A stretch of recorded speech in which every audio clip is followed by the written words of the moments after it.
Alhamdulillahirabbil alamin. Wa bihi nasta'inu ala umuri dunya waddin.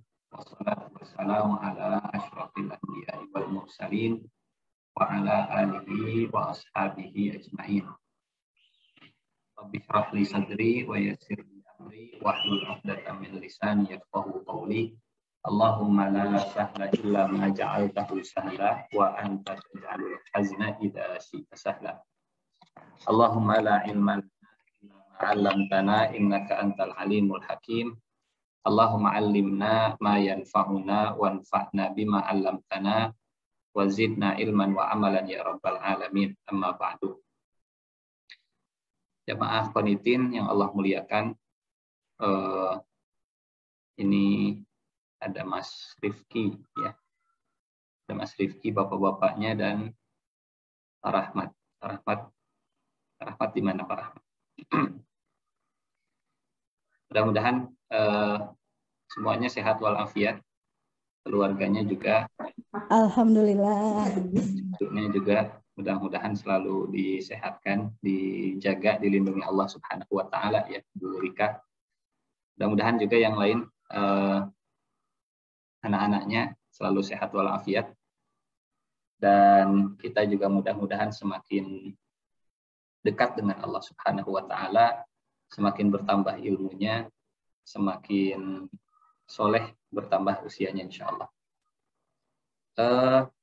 Hari ini sepertinya jadi pembahasan terakhir, hari terakhir kita membahas surat Al-Mumtahanah insyaallah, karena terakhir kita sudah sampai ayat yang ke-10 ya, pekan kemarin insyaallah. Jadi kalau nanti sudah offline lagi, kita mulai dengan surat yang baru. Insyaallah. Insyaallah. Jamaah yang Allah muliakan, seperti biasa untuk mengawali kita tilawah.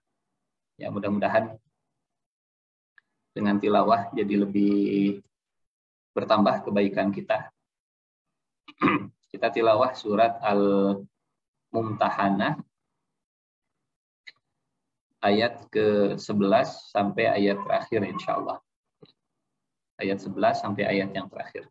Mangga bisa sambil dilihat, kita tilawah bareng-bareng aja. Baik.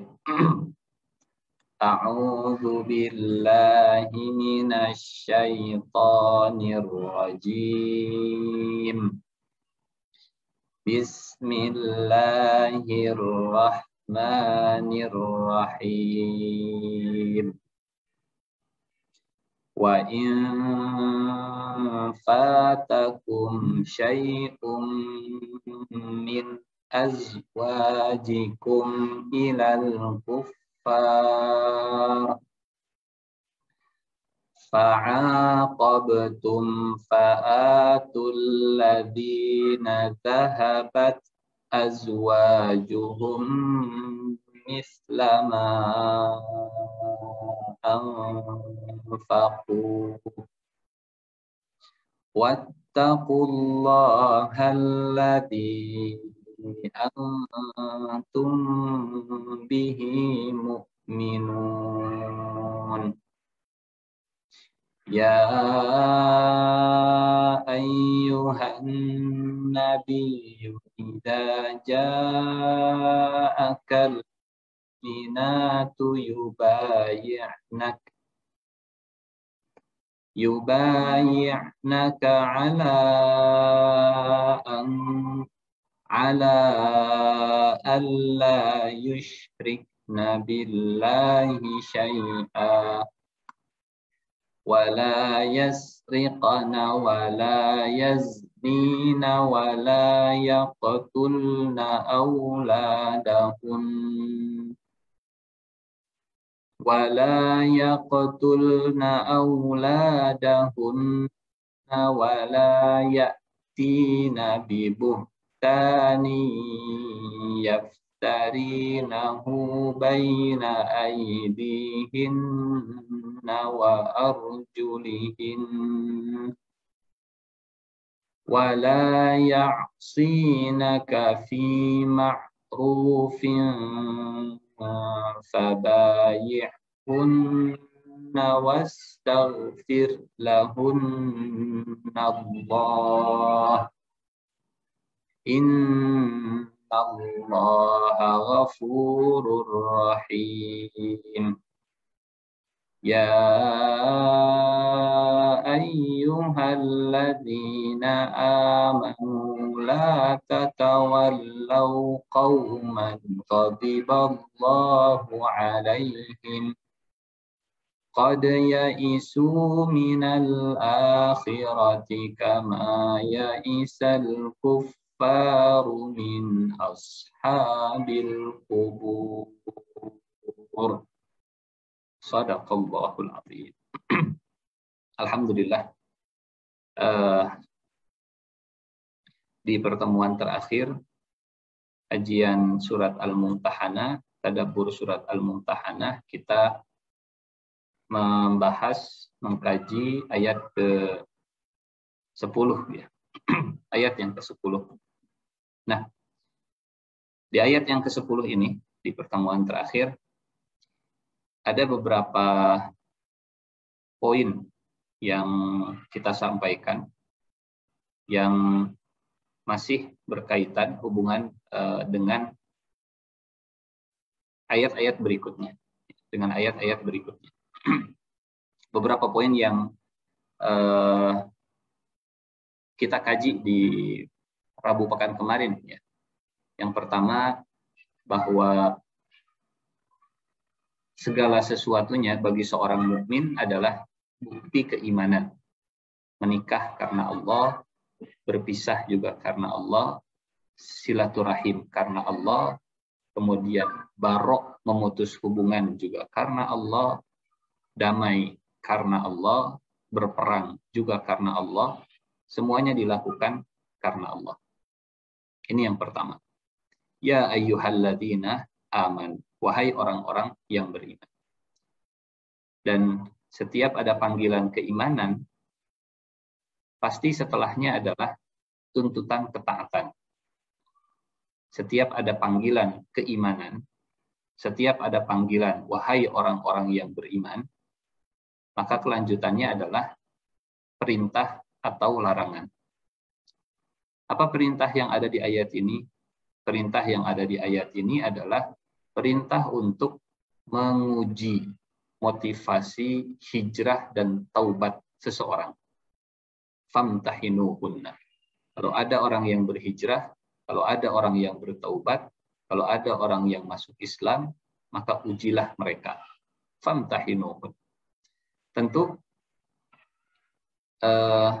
kalau Allah memerintahkan sesuatu, pasti ada banyak kebaikan di balik perintah itu.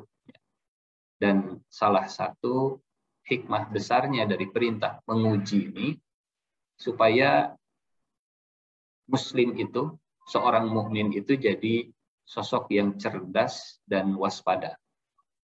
Tidak gampang ditipu, dan juga dia tidak menipu. Tidak gampang dibodohi, tapi dia juga tidak membodohi. Allahu a'lamu biimanihinna. Meskipun ya, kalau kita sudah menilai, memberikan penilaian, jangan merasa kita sebagai orang yang paling tahu atas seseorang. Tetap yang lebih tahu hanya Allah Subhanahu wa taala. Allahu a'lamu biimanihinna. Jangan menisbatkan kehebatan ke diri kita. Jangan menepuk dada bahwa kita yang paling pintar, kita yang paling menguasai, kita yang paling paham. Tetap Allah yang paling mengetahui. Boleh jadi penilaian kita salah. Tapi setidaknya salahnya penilaian kita karena kita sudah menjalankan perintah Allah Subhanahu wa taala. Kata Allah, uji, tes dulu, screening dulu. Kita melakukan ujian, kita melakukan penilaian, tapi ternyata ada yang salah. Allahu a'lamu biimanihinna. Allah yang paling tahu keimanan seseorang. Nah, fa in alimtumuhunna mu'minatin fala tarji'uhunna ilal kuffar lahunna hillul lahum wa lahum yahilluna lahum. Kalau sudah nyata keimanannya, Kalau sungguh-sungguh motivasi taubat dan hijrahnya, jangan kembalikan lagi ke suami-suaminya, karena sudah tidak halal. Sehingga dipisahkan suami dengan istri yang tidak beriman, yang suaminya masih kufur, dipisahkan oleh Allah dengan ayat ini. Mungkin muncul tuduhan-tuduhan kepada syariat Islam, ya. Oh, syariat Islam ini memisahkan suami dengan istri. Oh, di dalam Al-Quran ternyata memutus hubungan keluarga. Jadi fondasi utamanya adalah keimanan. Sekali lagi, ya ayyuhalladzina aman. Ya ayyuhalladzina aman. Dengan landasan keimanan inilah, maka seorang suami yang kafir, dia tidak punya hak lagi. Dia nggak punya hak lagi atas seorang wanita yang beriman. Dicerai paksa. Dicerai paksa karena keimanannya. Walaupun si perempuannya ridho ketika bercerai dengan, dan harus ridho ketika bercerai dengan suaminya yang kafir. Lahunna hillun lahum wa lahum yahilluna lahunna.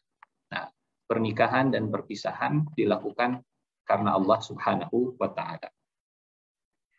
Tapi walaupun prinsip al-wala dan al-bara itu ditegakkan, walaupun masalah akidah itu tegas, tidak menghalangi keadilan. Jadi keadilan harus tetap ditegakkan walaupun ke orang yang berbeda keyakinan. Jadi karena para suami ini mereka sudah ngasih mahar ke istrinya, karena para suami mereka sudah ngeluarin banyak uang untuk istrinya, sehingga mereka merasa rugi dong, sudah keluar uang untuk istrinya, sudah bayar mahar untuk istrinya, sekarang diputus begini saja. Jamaah qanitin yang Allah muliakan, di sini Allah Subhanahu wa ta'ala mengajarkan bahwa perbedaan agama tidak membuat kita meninggalkan keadilan kepada mereka. Perbedaan agama tidak membuat kita kemudian berbuat zalim kepada mereka. Pertanyaannya, apakah memutus hubungan suami istri antara wanita muslim dengan laki-laki kafir termasuk zalim? Yang menentukan zalim atau tidak hanya Allah Subhanahu wa ta'ala. Contoh misalnya begini. Kalau ada orang mencuri, korupsi misalnya, kemudian tangannya dipotong. Ya. Pertanyaannya, apakah yang dibentuk kezaliman? Apakah orang yang mencuri, korupsi miliaran, kemudian tangannya dipotong, bentuk kezaliman kepada koruptor? Apakah orang yang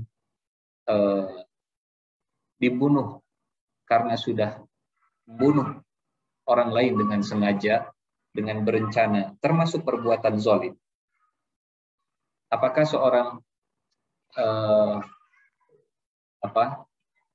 seorang muslim, ya, yang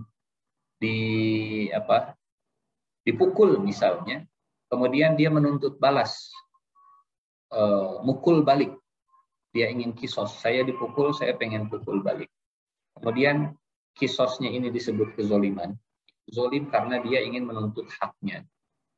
Apakah seorang yang, misal kita dihutangin teman, kemudian jatuh tempo, kita minta tolong kembalikan uang saya, ini sudah jatuh tempo. Tapi dianya berkelit, ya nggak mau bayar misal. Dan kita terus minta, tolong kembalikan, sudah janji, nagih hutang. Apakah orang yang nagih janji, nagih hutang ke orang lain disebut zalim? Saya yakin kita sepakat enggak, ya, enggak disebut zalim orang yang seperti itu.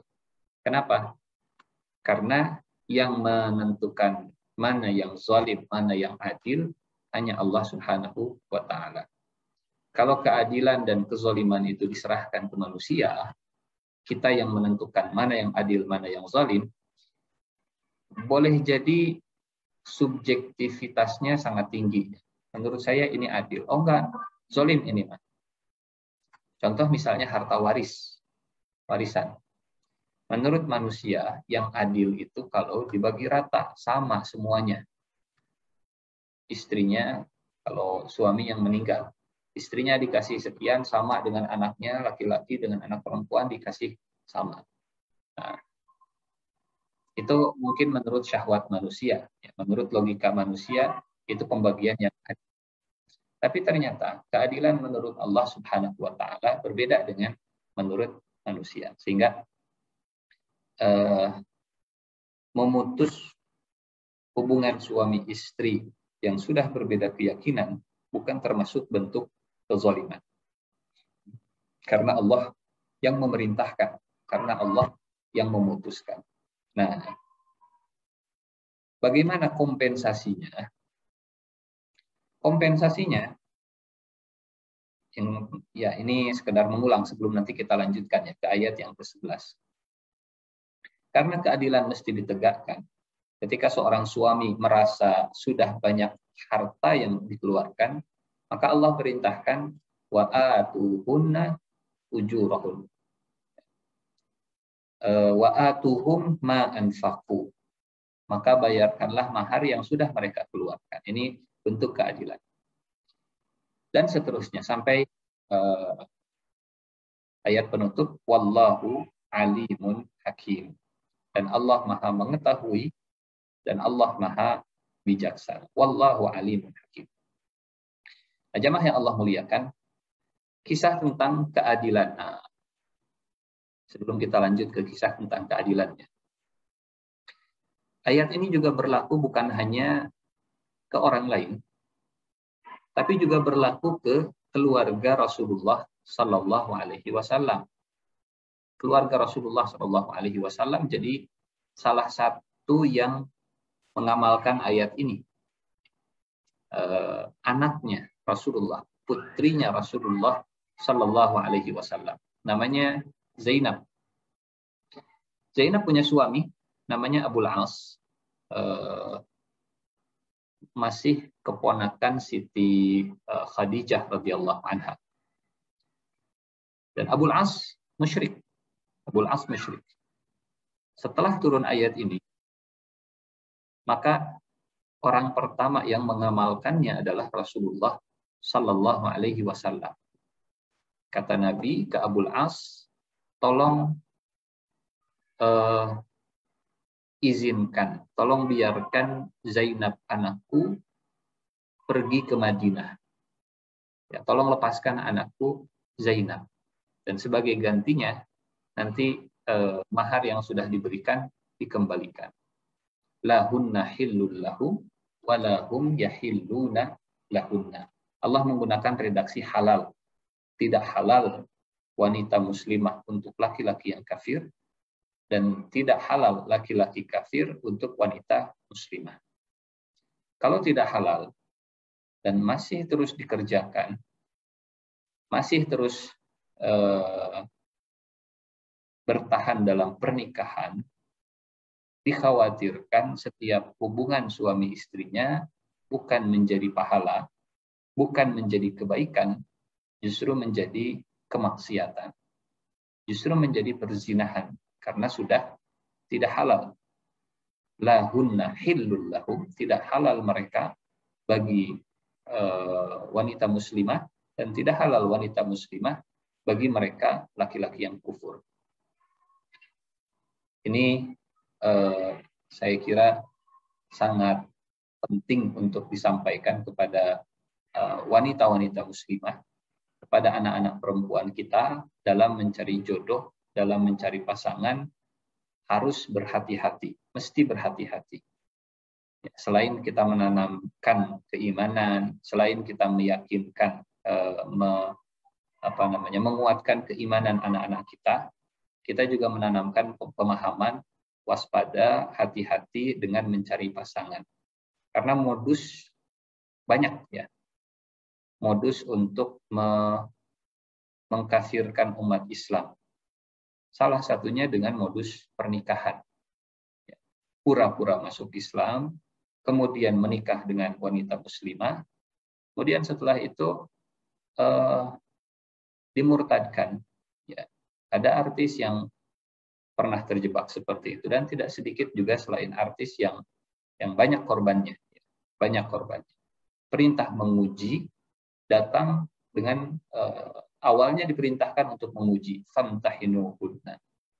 Kemudian yang kedua, perintah untuk membangun rumah tangga dengan landasan keimanan.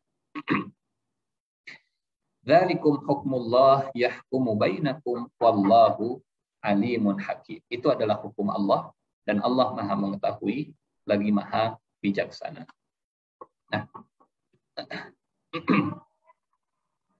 ya sebentar.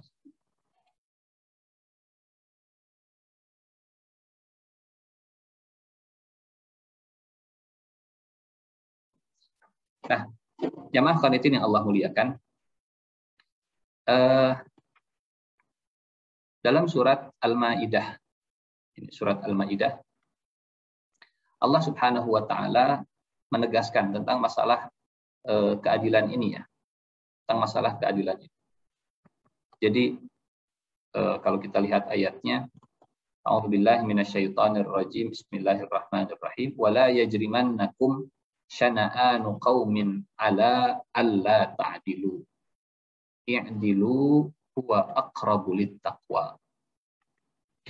Dan janganlah kebencian kalian kepada segolongan kaum membuat kalian bersikap tidak adil, ya, membuat kalian berlaku tidak adil.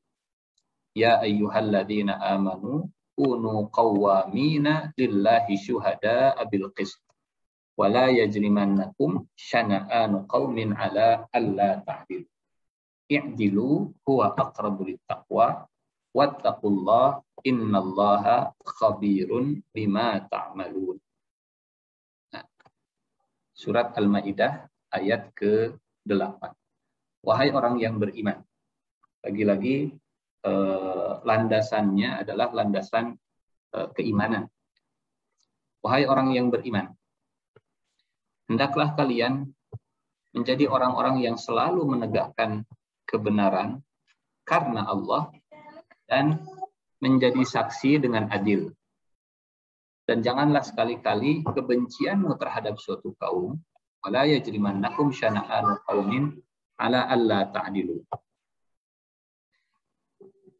I'dilu huwa aqrabu littaqwa. Berlaku adillah karena berlaku adil itu lebih dekat dengan ketakwaan.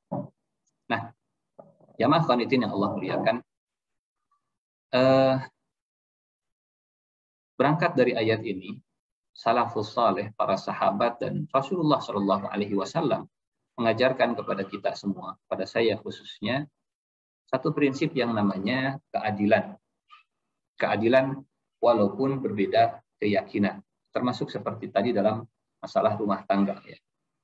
Harta tetap dikembalikan walaupun hubungan suami istri diputuskan. Ada kisah sahabat Nabi yang ditugaskan untuk mengambil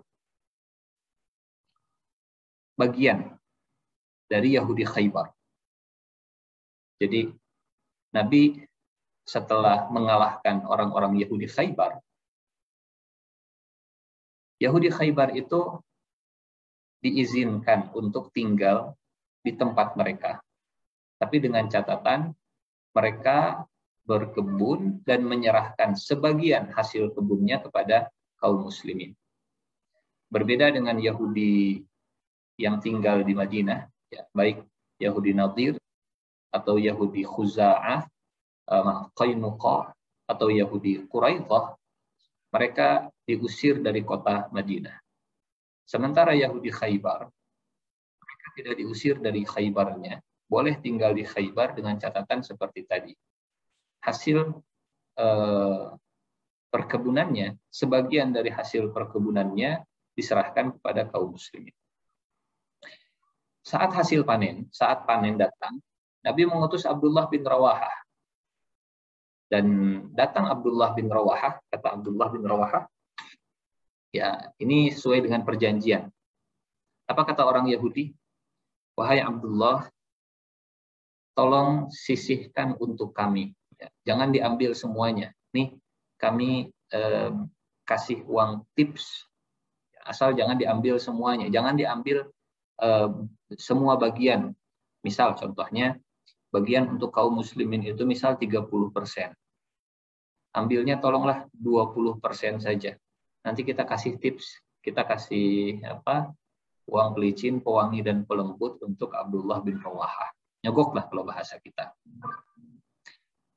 Apa kata Abdullah bin Rawahah? Wallahi laqad ji'tukum min indi ahabbil khalqi ilayya wa ana akrahukum kama akrahul qiradah wal khanazir. Wa ma'a dzalik la ahkumu illa bil haqq wa lan azlimakum. Demi Allah, saya ini datang sebagai utusan dari Rasulullah Shallallahu Alaihi Wasallam, makhluk yang paling aku cintai. Dan saya, Abdullah bin Rawahah, akrahukum, sangat membenci kalian semua. Nggak suka saya dengan kalian orang Yahudi. Akrahukum, kama akrahul qiradah wal khanazir. Seperti saya nggak suka dengan monyet dan babi. Keras ya bahasanya Abdullah bin Rawahah. Wa ma'a dzalik, tapi meskipun saya benci ke kalian, pada kalian, la ahkumu illa bil haqq. Saya tidak akan memberikan putusan hukum kecuali dengan kebenaran. Walan azlimakum.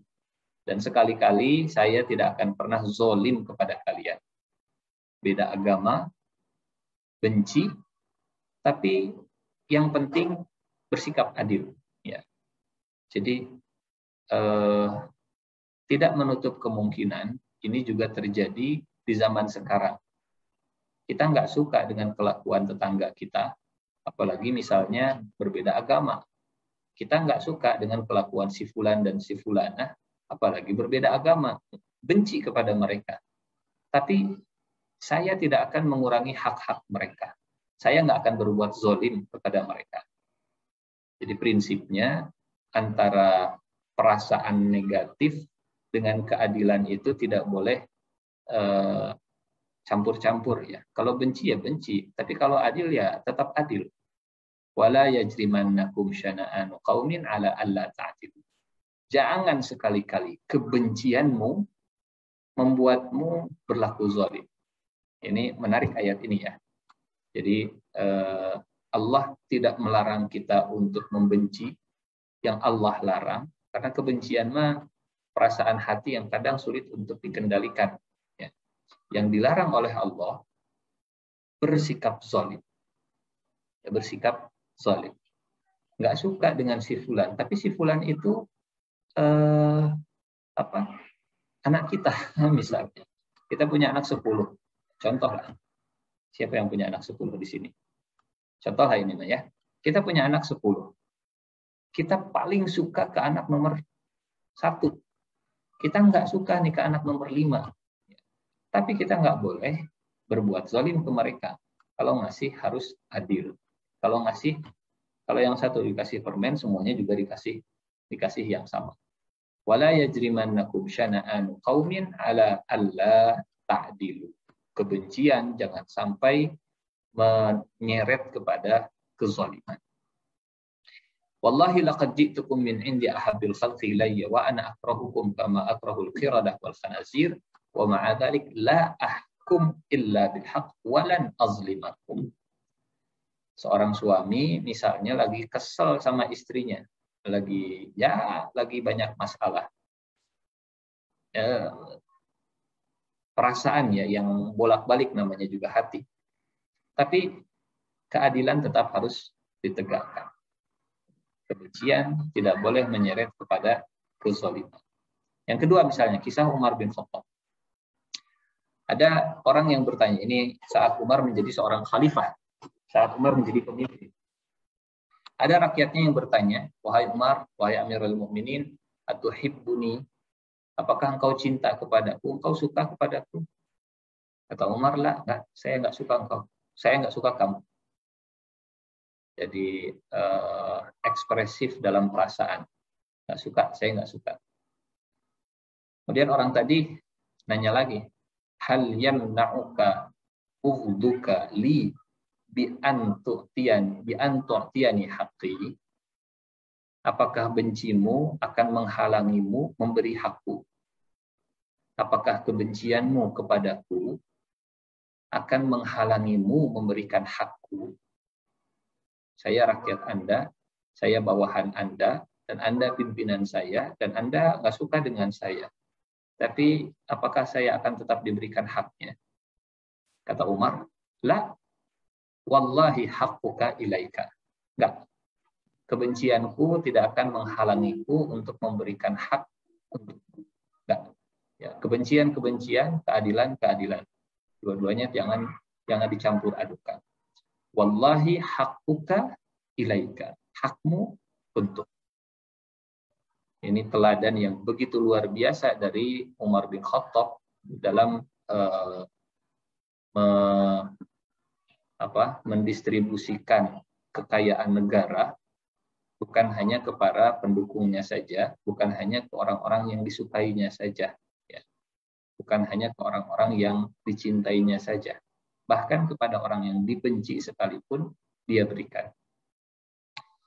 Wallahi haqquka ilaika.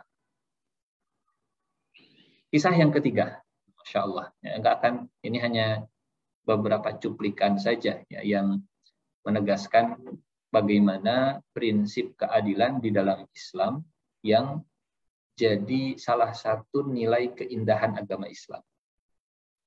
Dan syariat Islam, ajaran Islam, semuanya berisi keadilan. Semuanya sesuai dengan fitrah. Fitrah kita kadang suka, kadang enggak. Kadang semangat, kadang turun semangat. Kadang cinta, kadang benci. Tapi kalau keadilan tidak boleh terganggu, nggak boleh diganggu gugat. Ada kisah misalnya Huzaifah bin Yaman, salah satu sahabat Nabi yang ditangkap orang-orang musyrik yang mau berangkat perang Badar. Orang musyrik menangkap Huzaifah bin Yaman. Kata Huzaifah, tolong lepaskan saya. Dan saya berjanji, saya nggak akan memerangi kalian. Saya berjanji, saya tidak akan mengangkat senjata melawan kalian. Akhirnya karena bisa dipegang kata-katanya, ya orang zaman dulu bisa dipegang kata-katanya, akhirnya Huzaifah dibebaskan. Datang ke Rasulullah SAW, kemudian cerita Huzaifah ini, ya Rasulullah, saya ditangkap orang musyrik dan saya berjanji saya nggak akan mengangkat senjata memerangi mereka. Oh ya sudah, yang penting kata Rasulullah, engkau selamat, engkau aman, engkau sehat. Nah, terjadilah perang Badar. Terjadi perang Badar. Huzaifah bin Yaman, beliau dengan semangat jihadnya, semangat berjuang dengan Rasulullah SAW, beliau mendaftarkan diri. Ya Rasulullah, daftar jadi prajurit. Ya Rasulullah, daftar jadi mujahid. Ya Rasulullah, daftar ikut berjuang. Apa kata Nabi? Irji' anta, alam tu'ahidhu. Pulang. Huzaifah pulang. Ada orang mau berjihad, ada orang mau berjuang, ada orang mau mati syahid, ya, mau membela agama Allah dalam peperangan, disuruh pulang oleh Rasulullah. Ya, bukan karena Huzaifah itu tidak punya kemampuan, bukan. Tapi kata Nabi, alam tu'ahidhum, bukankah kamu pernah memberikan janji kepada mereka? Alam tu'ahidhum. Walaupun janji diberikan kepada orang-orang yang musyrik, orang-orang yang kafir, tapi janji tetaplah janji. Keadilan tetaplah harus ditegakkan. Apalagi ya janjikan hutang, ya, al-wa'du dain. Sehingga walaupun hutangnya itu ke orang musyrik, tetap saja hutangnya mesti dibayar. Walaupun hutangnya ke orang Yahudi, tetap saja hutang mah harus tetap dibayar. irji anta alam tu'ahidhum.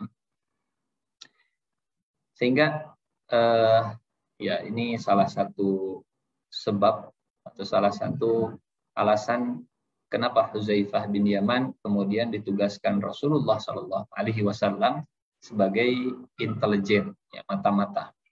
Memang tidak langsung face to face berhadapan, tapi jago dalam mencari informasi. Khalid bin Walid, beliau menaklukkan kota Hims, salah satu kota yang ada di Syam, di Suriah. Hari ini Suriah. Setelah menaklukkan, beliau memungut jizyah dari penduduk Hims yang memilih untuk tetap dalam agamanya, memilih untuk tidak masuk Islam. Sebagai jizyah ini uang yang dikeluarkan sebagai jasa perlindungan dari kaum muslimin yang ada di sana. Jizyah. Tiba-tiba Khalid bin Walid memutuskan mengambil semua pasukan yang ada di Hims untuk bergabung dengan pasukan yang lain. Ada kepentingan militer, ada kebutuhan pasukan yang banyak. Apa yang dilakukan Khalid? Uang jizyah yang sudah ditarik dari penduduk Hims kemudian dikembalikan lagi. Dibalikan. Kata penduduk Hims, kami sudah bayar dengan sukarela. Kami percaya bakal dapat perlindungan dari kaum muslimin. Kata Khalid, uang yang kalian serahkan adalah uang perlindungan kalau ada musuh yang menyerang. Adapun sekarang semua pasukan kaum muslimin itu ditarik dari Hims, maka kami tidak bisa memberikan perlindungan kepada kalian, uangnya kami kembalikan. Jadi bukan karena ya uang yang sudah diserahkan tidak bisa dikembalikan, tidak seperti di supermarket, karena akadnya untuk perlindungan dan penjagaan.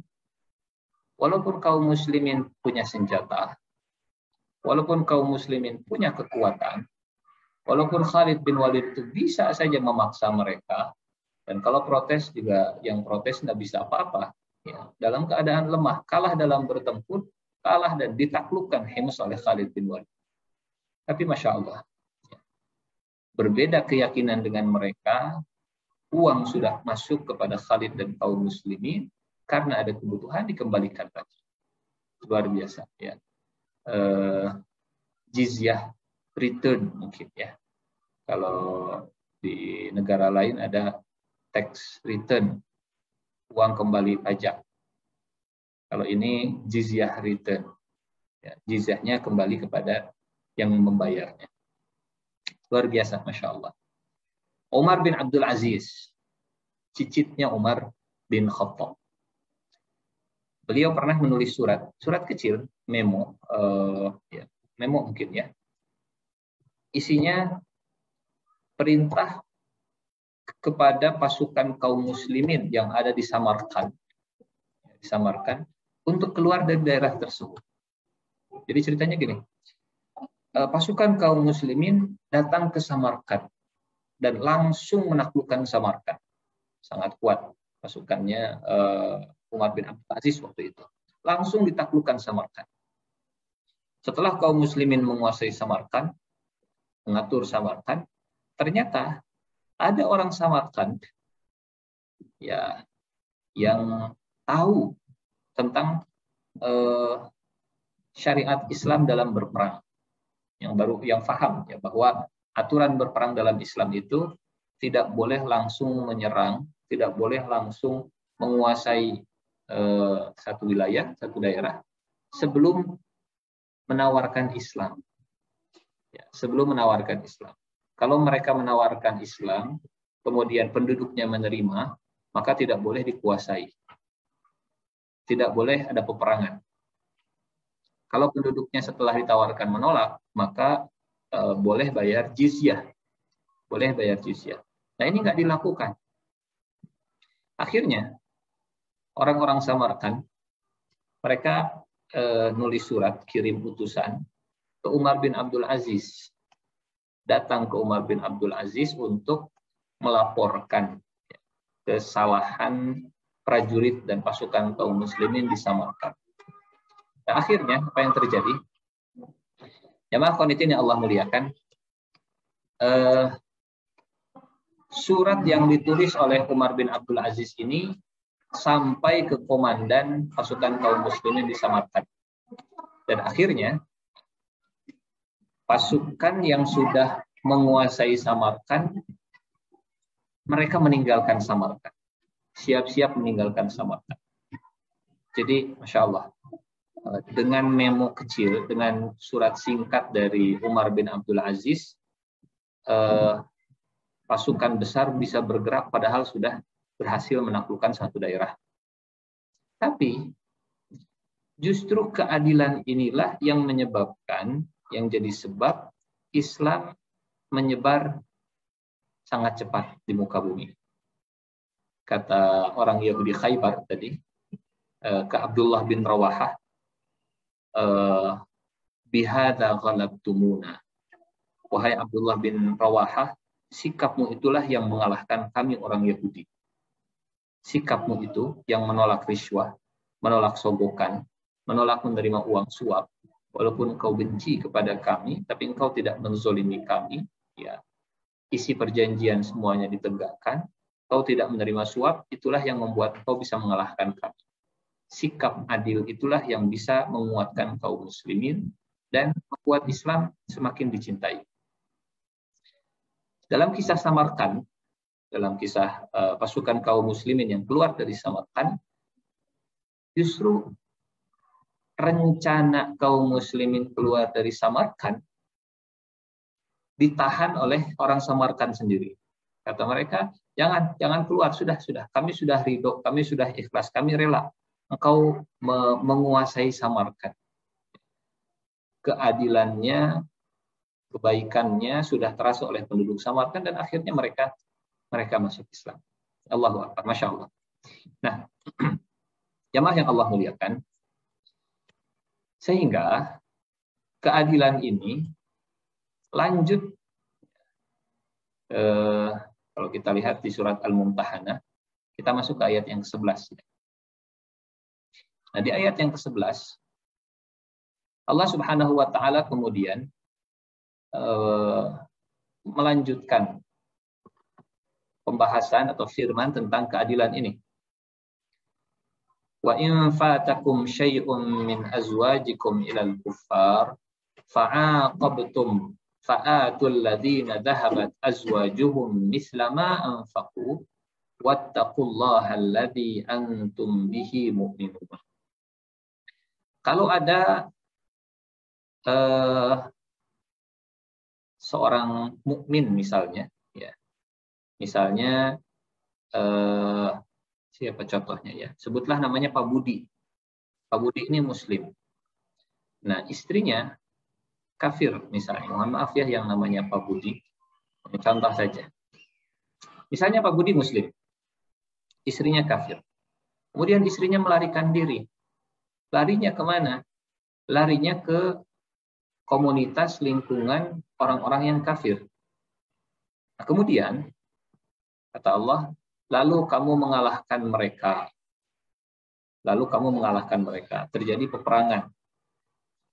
Dan akhirnya orang yang kafir ini mereka kalah dalam peperangan. Kemudian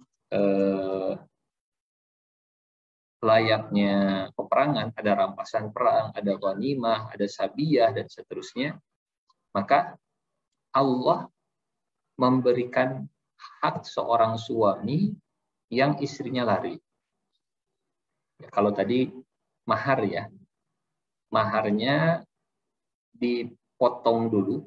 Jadi misalnya begini,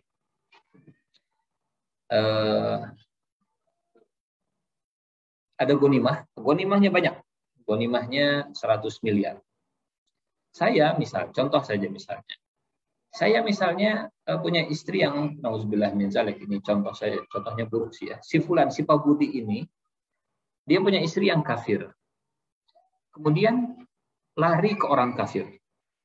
Nah, terjadi perang antara orang Islam sama orang kafir. Dapatlah ghanimah. Nah, sebelum ghanimah ini dibagikan, sebelum rampasan perang ini dibagikan,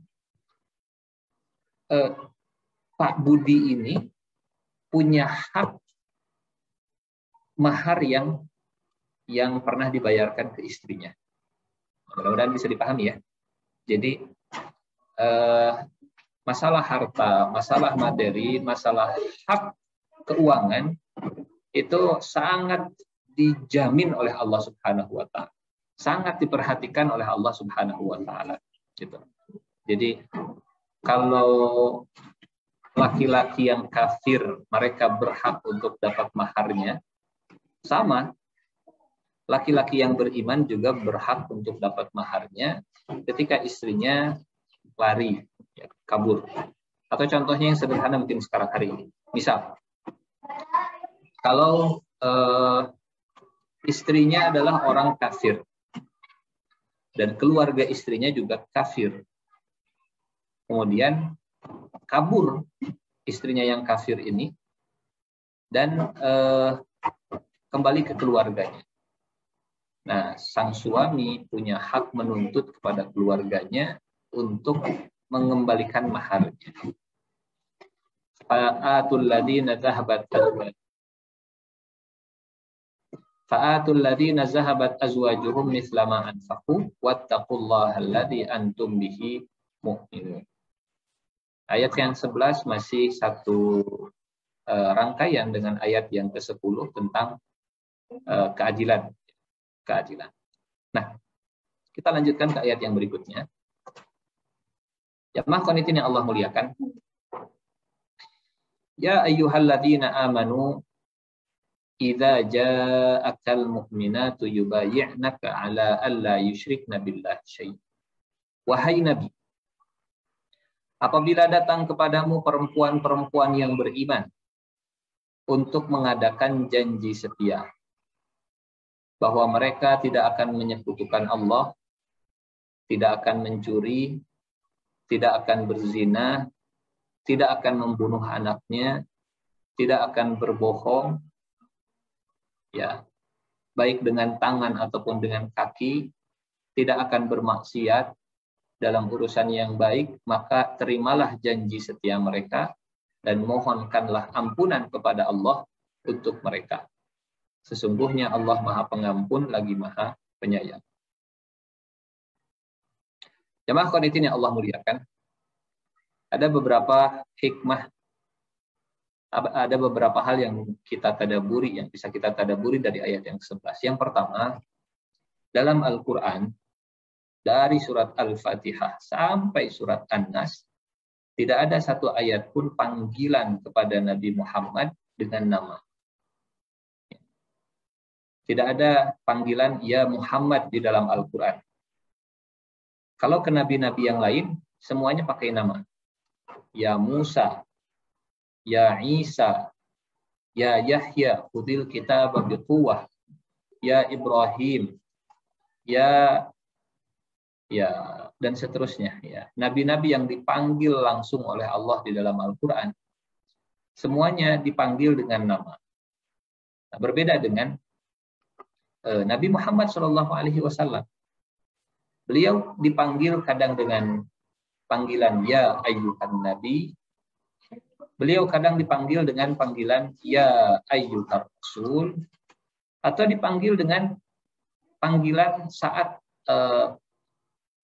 keadaan saat Rasulullah sedang dipanggil. Misal, saat Rasulullah sedang berselimut, dipanggilnya bukan ya Muhammad, tapi panggilannya ya ayyuhal muzammil, ya ayyuhal muddathir. Nah, adapun namanya sendiri, nama Muhammad sallallahu alaihi wasallam di dalam Al-Qur'an disebut oleh Allah tidak dalam redaksi panggilan. Jadi kalau kita lihat ya, Muhammad sallallahu alaihi wasallam di dalam Al-Qur'an disebutkan dalam redaksi sebagai khobar. Nah, sebagai khabar. Pertama misal dalam surat Ali Imran ayat ke-144. Wa ma Muhammadun illa rasulun qad khalat min qablihi ar-rusul. Dan Muhammad itu tidak lain adalah utusan Allah yang sudah datang rasul-rasul sebelum Muhammad. Jadi tidak dalam panggilannya, tidak lagi memanggil Rasul. Yang kedua dalam surat Al-Ahzab ayat ke-40. Maka Muhammadun aba ahadim min rijalikum walakin Rasulullah wa khataman nabiyyin. Muhammad itu bukan bapak biologis kalian. Muhammad adalah utusan Allah dan penutup para nabi. Dalam surat Muhammad ayat 2 misalnya, wa amanu bima nuzila ala Muhammad, dan mereka beriman terhadap kitab yang diturunkan kepada Muhammad. Dalam surat Al-Fatah, Muhammadur Rasulullah walladzina ma'ahu asyidda'u 'alal kuffar ruhama'u bainahum. Muhammad adalah utusan Allah. Jamaah qanitin yang Allah muliakan, semuanya menggunakan redaksi orang ketiga. Kalau redaksi orang yang kedua, panggilan selalu dengan Rasul atau Nabi, atau kondisi saat Nabi sedang dipanggil. Artinya apa? Artinya bahwa Allah Subhanahu wa taala sangat memuliakan Nabi Muhammad sallallahu alaihi wasallam bahkan dalam panggilannya. Dalam panggilannya. Ya ayyuhan nabi, ya ayyuhar rasul, ya ayyuhal muzammil, ya ayyuhal muddatsir. Salah satu ciri keimanan seseorang kalau dia memuliakan Rasulullah sallallahu alaihi wasallam termasuk dalam panggilannya. Termasuk dalam panggilannya. Minimal cara kita memuliakan Nabi Muhammad sallallahu alaihi wasallam, setiap kali kita memanggil beliau, menyebut nama beliau, kita mengawalinya dengan kata Nabi Muhammad, atau kita menyebut dengan Rasulullah sallallahu alaihi wasallam. Kalaupun misalnya kita membaca menyebut dengan namanya saja, maka kita sertakan salawat kepada beliau Muhammad sallallahu alaihi wasallam sebagai bentuk pemuliaan. Cara kita memuliakan Rasulullah sallallahu alaihi wasallam sebagaimana Allah memuliakan nama Muhammad sallallahu alaihi wasallam. Ini yang pertama. Yang kedua, ya ayyuhan nabiyyu idza ja'akal mu'minat, apabila datang kepadamu perempuan-perempuan yang beriman.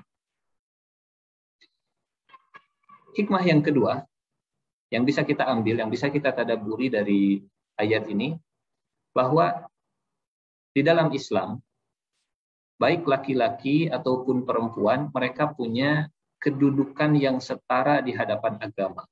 Dalam beragama, mereka punya kedudukan yang setara. Ya. Yang berbeda hanya fungsinya saja, job desk-nya saja, dan kewajibannya saja. Tapi kedudukannya dalam beragama, mereka setara.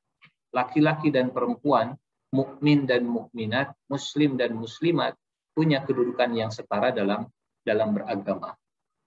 Sehingga kalau laki-laki punya hak milik, perempuan juga punya hak milik. Kalau laki-laki punya hak suara, perempuan juga punya hak suara. Kalau laki-laki bisa berjanji bersumpah setia, perempuan juga sama, bisa berjanji dan bisa bersumpah setia. Kalau laki-laki bisa dapat pahala jihad, perempuan juga bisa dapat pahala jihad. Tinggal caranya saja yang sudah yang berbeda-beda ditentukan Allah Subhanahu wa taala. Kalau laki-laki berjihadnya mengangkat senjata menghalau musuh, kalau wanita berjihadnya dengan taat kepada suaminya, dan sama-sama pahalanya pahala berjihad. Idza ja'akal mu'minat, kalau datang kepadamu perempuan yang beriman untuk mengadakan janji setia. Jadi yang bisa berbaiat bukan hanya laki-laki saja, yang bisa berjanji setia, yubayyi'naka, bukan hanya pria saja, tapi juga kaum wanita. Idza ja'aka, mereka datang sendiri. Ya, mereka datang dengan keinginan sendiri, bahkan tidak diantarkan oleh suami.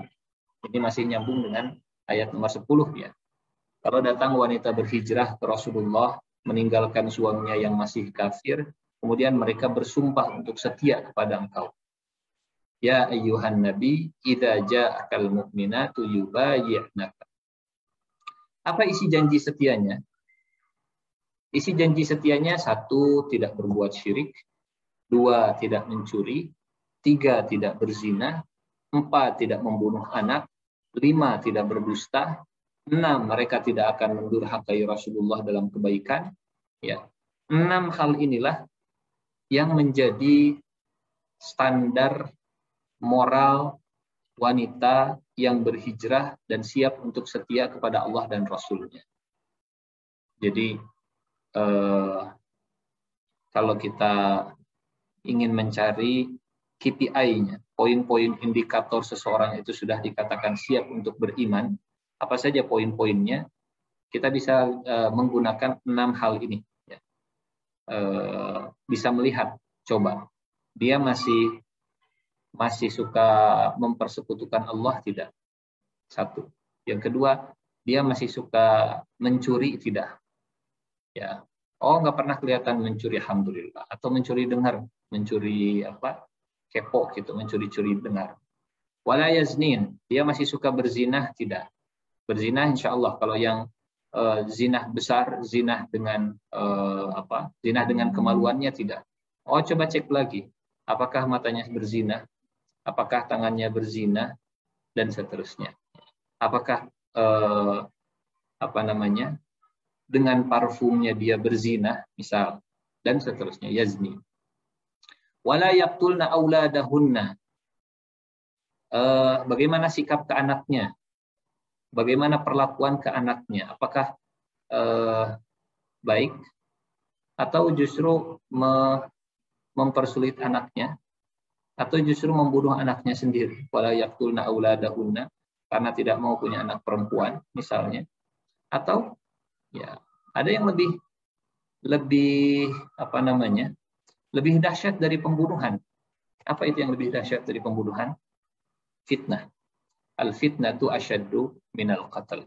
Memang dia tidak membunuh anaknya, tapi dia menjerumuskan anaknya ke dalam fitnah.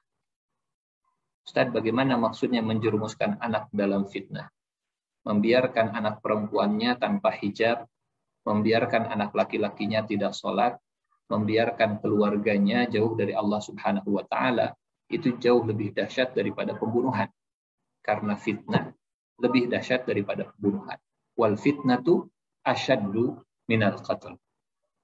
Kemudian yang berikutnya menilai wanita yang beriman, wala ya'tina bi buhtani yaftarinahu baina aydihinna wa arjulihin.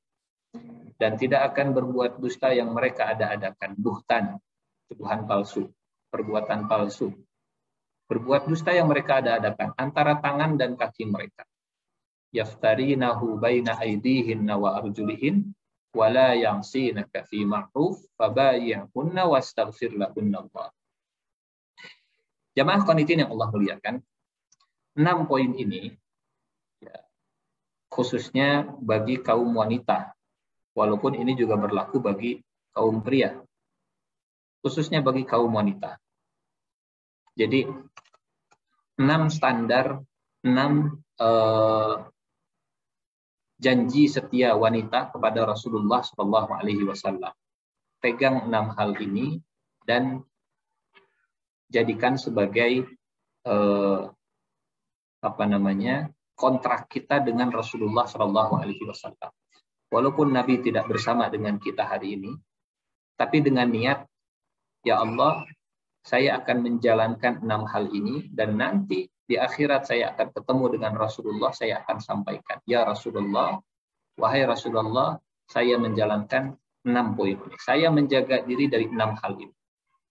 1, la yusyrikna billah. Tidak menduakan Allah. Tidak mempersekutukan Allah. Tidak main rasi-rasian percaya kepada zodiak, la yusyrikna billah. Tidak percaya kepada hari-hari sial, la yusyrikna billah. Tanggal sekian ini hari sial, tanggal sekian ini tanggal sial, dan seterusnya. Tatayyur namanya. La yusyrikna billah, tidak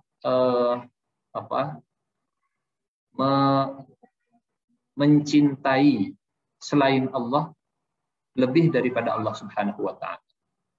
Boleh mencintai selain Allah, asal jangan cintanya lebih dari cinta kita kepada Allah Subhanahu wa taala. La yusyrikna billah, takut kepada manusia melebihi takutnya kepada Allah Subhanahu wa taala. Cinta kepada suami karena setiap bulan suami selalu ngasih gajinya 100%. Cinta kepada suami. Tapi lupa dengan yang memberikan rezeki kepada suami. La yusyrikna billah. La yusyrikna billah, kalau beramal inginnya pamer, inginnya tampil, inginnya orang tahu semua yang sudah kita lakukan, ya, muncul riya di dalam hati. La yusyrikna billah. Baik syirik besar ataupun syirik kecil. Itu janji kita, janji setia kita kepada Rasulullah Sallallahu Alaihi Wasallam. Syirik besar ataupun syirik kecil, semuanya dosa, dan dosanya dosa besar. Bukan berarti syirik kecil dosa kecil, ya. Syirik kecil dosa besar. Yubayi'naka ala alla yusyrikna billah. Ini yang pertama. Keyakinan dan akidah kita, janji setia kepada Rasulullah, janji setia untuk tidak mempersekutukan Allah. Yang kedua, sekaligus dengan yang ketiga, ini masalah harta dan masalah kehormatan. Dua masalah yang jadi sebab banyaknya kerusakan. Satu masalah materi, dua masalah kehormatan, syahwat. Al-mal wa syahwah. Dalam urusan masalah harta, pastikan semua yang kita makan, semua yang kita ambil, semua yang kita konsumsi, semuanya halal dan tidak mencuri. Alhamdulillah saya tidak mencuri. Saya bekerja. Pastikan jangan juga sampai mencuri waktu. Mencuri waktu. Masuk kerjanya jam 9, keluar kerjanya jam 3. Belum jam 3 sudah pulang ke rumah, tapi gaji utuh. Ini kan mencuri kerja, mencuri waktu kerja. Ya. Jam 9 dia masuk kerja, jam 5 dia harusnya pulang. Dari jam 9 sampai jam 5 ini waktu dia untuk mengabdi, berkhidmat dan seterusnya. Ternyata dari jam 10 sampai zuhur dia malah main-main, dia tinggalkan semua orang yang membutuhkan. Ya, dia pergi entah kemana, nge-mall dan seterusnya. Sementara orang yang membutuhkan ngantri dianggurkan begitu saja. Giliran gajinya mausul. La yasriqna. Jangan mencuri. Jangan mencuri. Termasuk mencuri misalnya ya curi-curi pandang. Curi-curi pandang itu seperti apa? Kata Rasulullah Shallallahu Alaihi Wasallam, kalau kita datang ke rumah seseorang atau kalau kita lewat ke rumah seseorang, maka jangan kemudian mata kita masuk ke rumah tersebut, matanya ya, pandangannya masuk ke rumah tersebut. Sehingga kalau kita ngetok pintu rumah orang, itu jangan menghadap ke pintunya, tapi dari pinggir, supaya mata kita tidak masuk sebelum diizinkan. Mencuri pandang. Atau kalau teman kita sedang ngetik WA. Teman kita sedang ngetik WA, kita ada di sampingnya. Kemudian mata kita ngelirik, kepo gitu ya. Ada apa sih? Yang sudah lagi nulis apa sih? Lagi chattingan sama siapa sih? Mencuri pandang, yasriqna. Mencuri informasi dari temannya yang beriman, padahal itu rahasia misalnya. Yasriqna. Ini yang kedua, janji setia kita kepada Rasulullah Shallallahu Alaihi Wasallam di hadapan Allah Subhanahu Wa Taala. Untuk tidak mencuri. Memastikan semua yang kita miliki halal, thayyib, bersih. Yang ketiga, masalah kehormatan. Wala yaznina. Dan tidak akan berbuat zina. Tidak akan berbuat zina dengan berbagai jenis zinahnya. Baik itu zina mata, atau zina telinga, atau zina tangan, atau zina hati, apalagi zina kemaluan. Karena kata Nabi, anggota tubuh itu masing-masing ada zinahnya. Zina tangan dengan memegang lawan jenis yang tidak halal. Salaman dengan lawan jenis yang tidak halal. Zina tangan. Zina mata, ya, memandang sesuatu yang tidak halal. Sekali silahkan, ya bukan silahkan, sekali ya sudah. Tapi kalau terus dilihat, apalagi sampai bangkit syahwatnya, ini zina mata. Zina mata. Zina telinga. Mendengar suara orang yang disukai, yang dicintai, tapi dia tidak halal. Zina telinga. Zina hati, mencintai, menyukai seseorang yang tidak halal. Dan semua itu akan terbuktikan dengan zina kemaluan. Wala yazni, dan tidak berbuat zina. Termasuk berbuat zina, dalam hadisnya Rasulullah menegaskan, kalau seorang wanita dengan sengaja memakai parfum, tujuannya untuk menarik laki-laki yang tidak halal. Laki-laki yang tidak halal supaya tertarik kepada kita, supaya tertarik kepada wanita, akhirnya dia pakai parfum. Ini juga bagian dari zinah parfum, ya. Memang bukan zinah kemaluan, memang tidak sampai ada hadnya. Berbeda memang antara zinah kemaluan dengan zinah-zinah yang seperti tadi. Kalau zinah kemaluan bisa dirajam atau dicambuk. Kalau dirajam dia sudah menikah, kalau dicambuk dia yang belum menikah. Itu kalau zinahnya zinah kemaluan. Tapi selain zinah kemaluan ada zinah-zinah yang lain yang tadi kita sampaikan. Ada lagi misalnya zinah pakaian. Apa itu zinah pakaian? Dia berpakaian dengan tujuan menarik pandangan mata laki-laki yang tidak halal. Laki-laki yang belum halal. Dia pakai pakaian yang merecet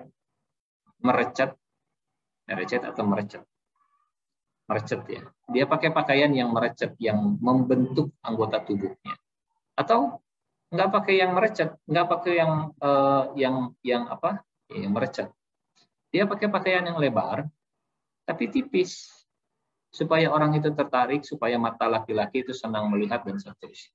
Apalagi kalau buka-buka. Nah, ini zina pakaian dan seterusnya.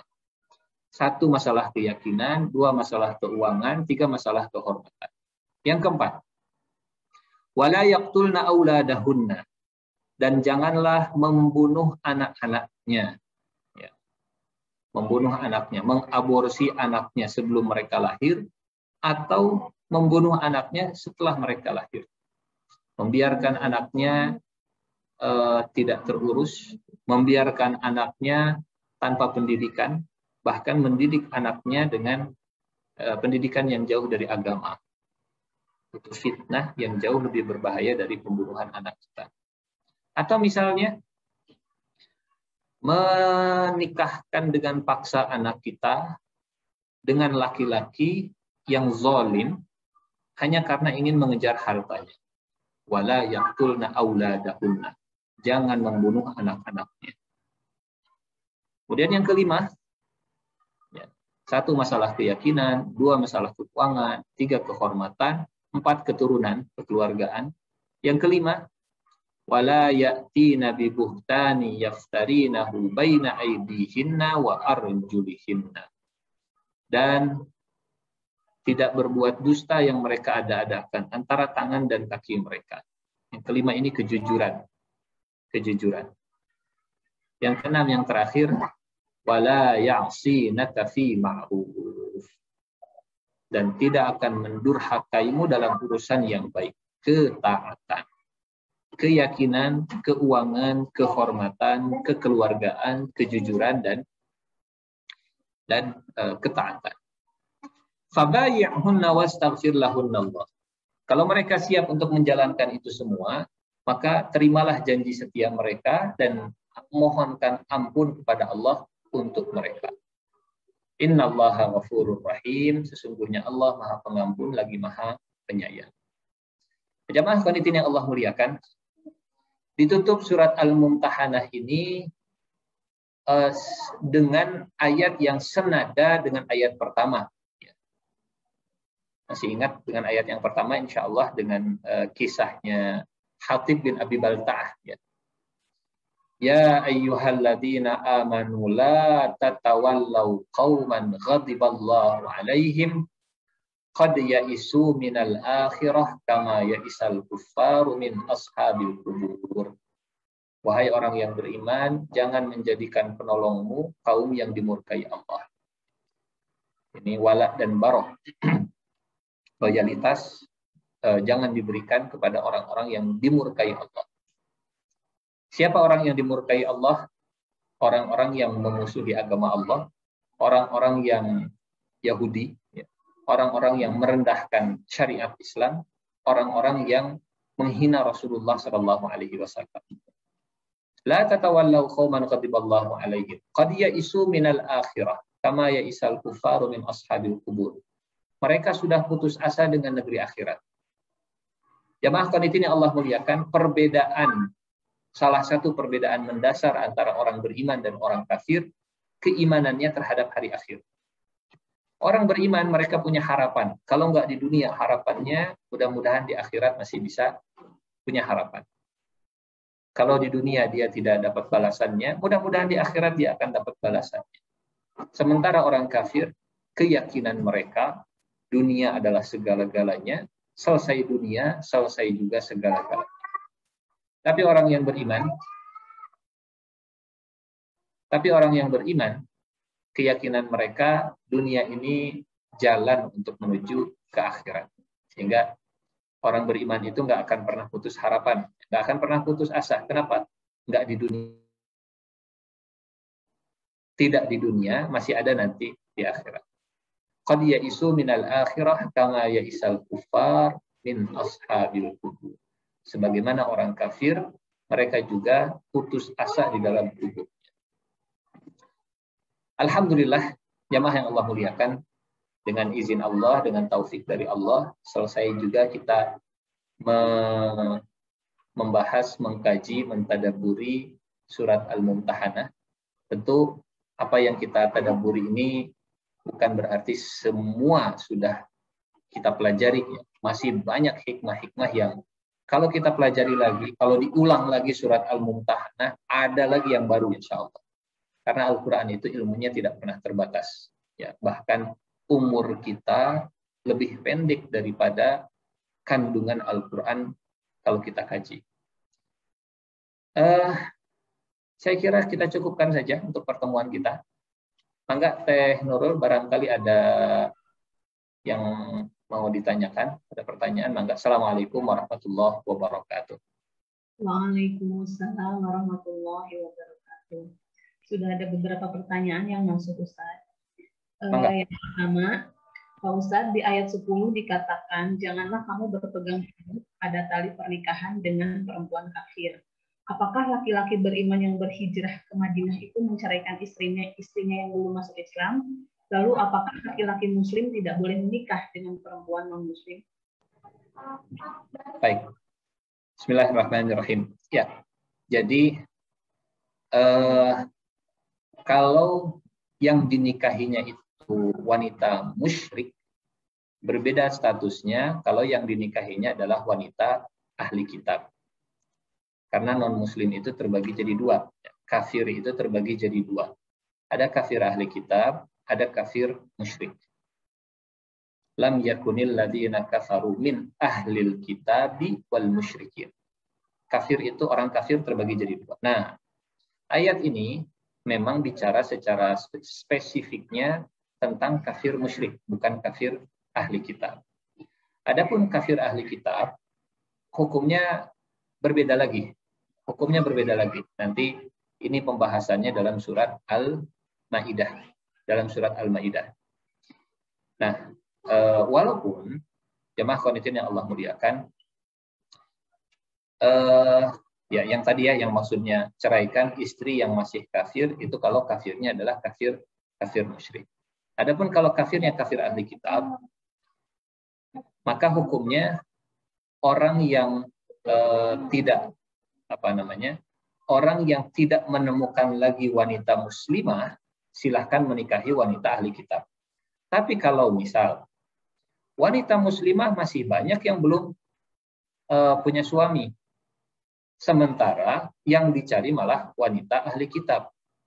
Ini juga bukan bukan tindakan yang bijak.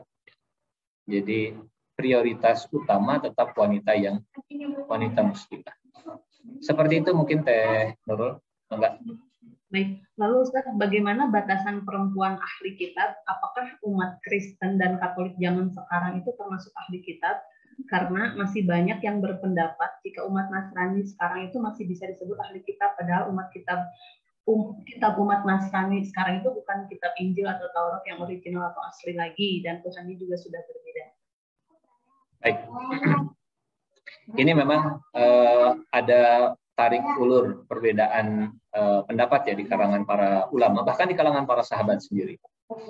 Jadi, apakah ahli kitab itu orang-orang yang hari ini kita sebut Nasrani dan Yahudi? Atau ahli kitab itu orang-orang yang ada di zaman dulu, ya, sebelum kita? Nah, menariknya, jamaah yang Allah muliakan, ini terlepas dari tarik ulur pendapat, saya lebih cenderung ke pendapat yang mengatakan bahwa ahli kitab itu ya yang ada hari ini, ya yang ada hari ini.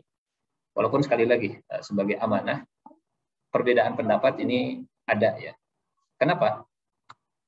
Karena di zaman Nabi saja yang namanya agama ahli kitab itu sudah banyak penyimpangannya. Di zaman Nabi saja banyak ayat-ayat di dalam Al-Quran yang menerangkan bahwa ahli kitab itu mereka sudah menyembah Nabi Isa alaihissalam. Ahli kitab itu mereka berlebihan dalam beragama, memuji Nabi Isa dan mengangkatnya sebagai Tuhan. Itu di zaman Nabi. Tapi mereka masih disebut sebagai ahli kitab. Jadi kalau yang dimaksud ahli kitab itu yang tidak menyimpang hari ini, di zaman Nabi ketika ayat ini turun, ya mereka juga sudah banyak penyimpangan. Sudah ada yang menyembah selain Allah Subhanahu wa taala. Contoh misalnya la taqulu thalathah. Kita lihat ya. Dalam surat apa itu? La taqulu salasah innama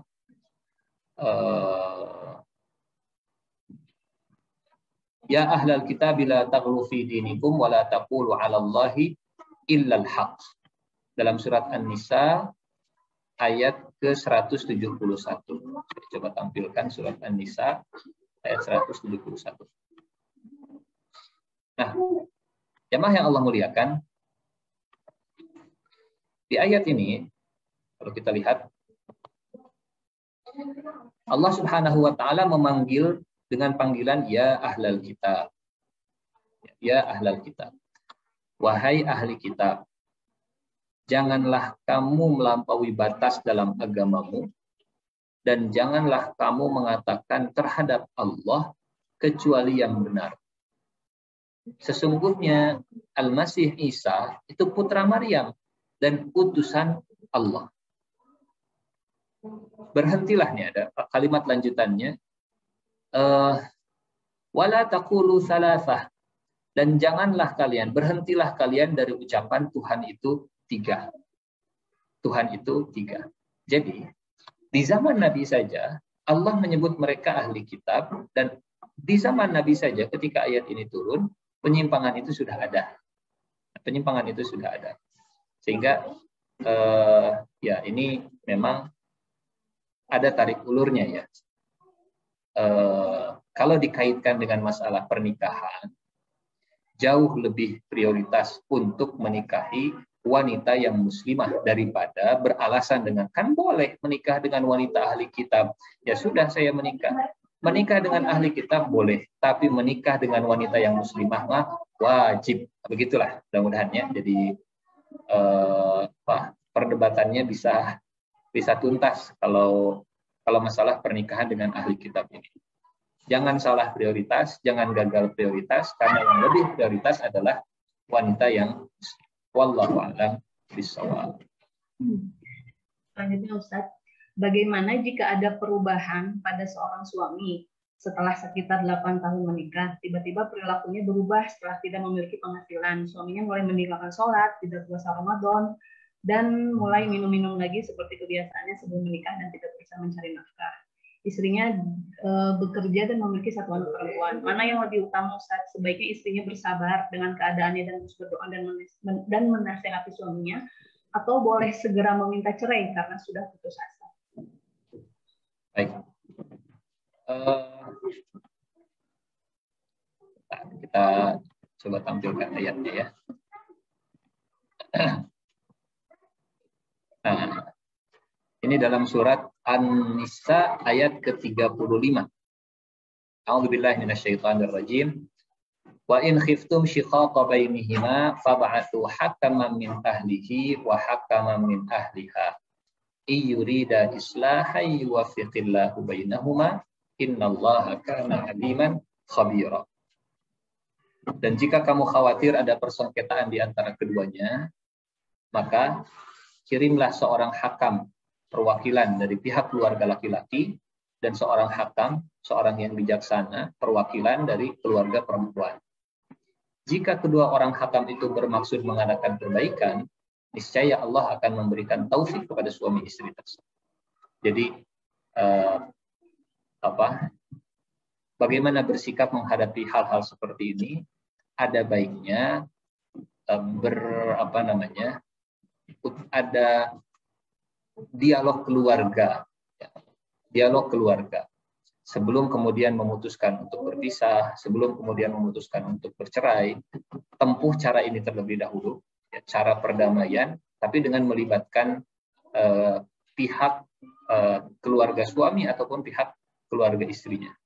Karena kalau sudah mulai meninggalkan sholat, meninggalkan kewajiban-kewajiban dalam rukun Islam, ini berbahaya.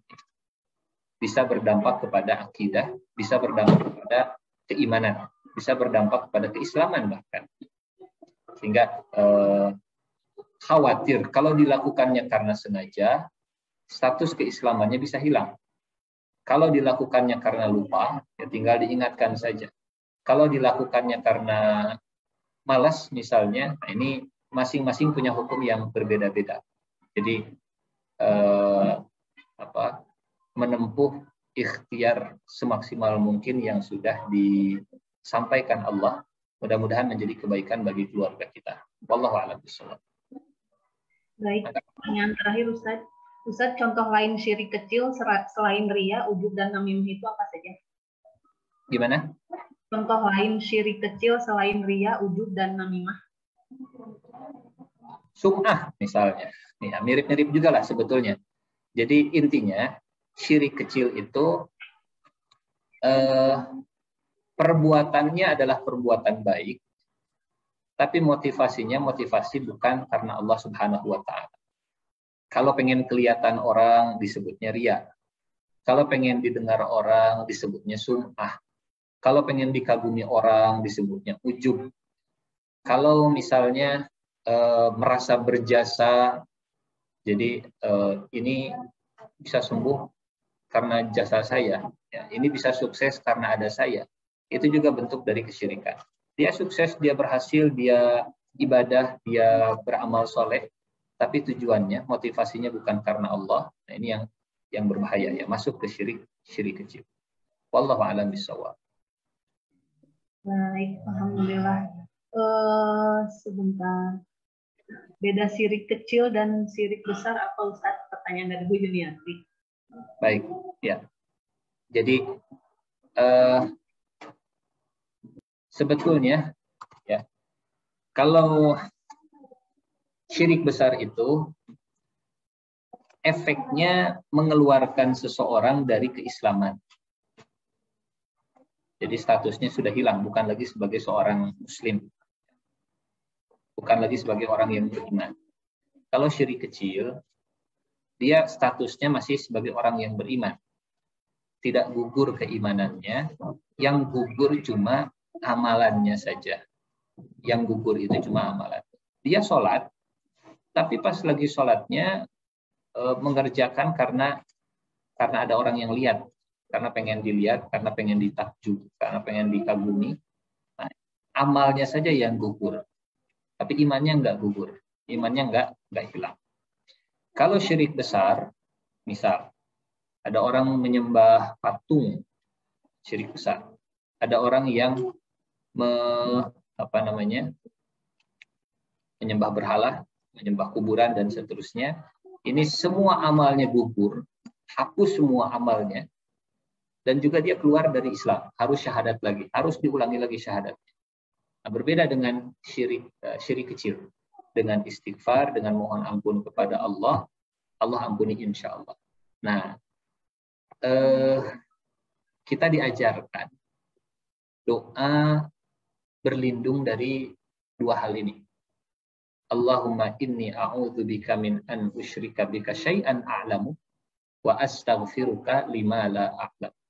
Ya Allah, aku berlindung kepadamu dari syirik yang aku sadari, dan aku berlindung dari syirik yang tidak aku ketahui, dan aku mohon ampun dari syirik yang tidak aku ketahui. Kalau syiriknya kecil, nggak disadari, minta ampun ke Allah. Dan kalau syiriknya gede dan kita tahu, kita berlindung kepada Allah Subhanahu wa Ta'ala. Ini mungkin sedikit perbedaan antara syirik besar dengan syirik kecil. Wallahu a'lam bishawab.